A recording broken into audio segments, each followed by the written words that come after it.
Back in the 1800s, tuberculosis swept through New England. It was a bacterial infection that made people pale, weak, thin, and cough up blood.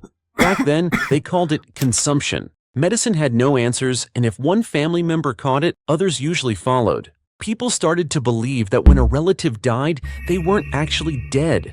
They thought the dead stayed somehow alive and were feeding on the rest of the family. That was their definition of a vampire.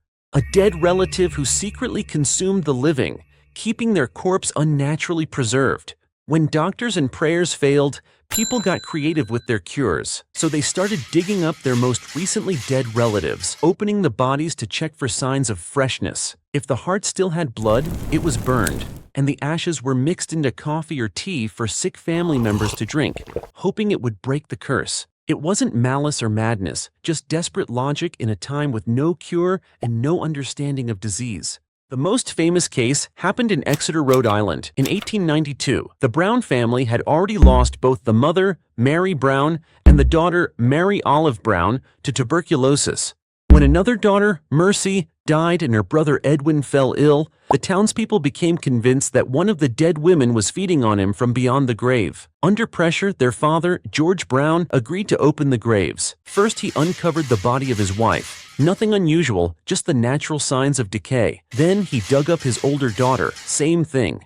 But when he finally reached Mercy's coffin, he was shocked. Her body looked fresh, her heart still had blood, and her face hadn't decomposed. In truth, it was winter, and her body had been kept in a cold crypt, but they didn't know that. The townspeople burned her heart on a nearby rock and mixed the ashes with water for Edwin to drink.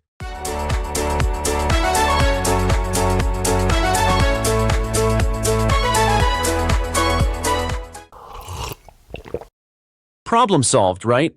Wrong! He died 2 months later.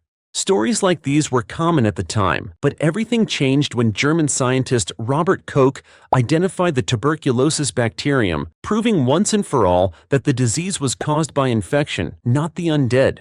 The vampire theory collapsed overnight, and people finally realized that fresh corpses were often just preserved by cold weather, not supernatural forces. The cultural impact was massive. The vampire panic became one of the last major times folklore was used to explain a health crisis, and Mercy Brown's story spread so widely that it even reached Europe. When Bram Stoker began researching for his 1897 novel Dracula, records suggest he knew about the Mercy Brown case, and it likely inspired his imagery of preserved corpses and contagion. That's the video. Don't forget to like and subscribe for more stories to come.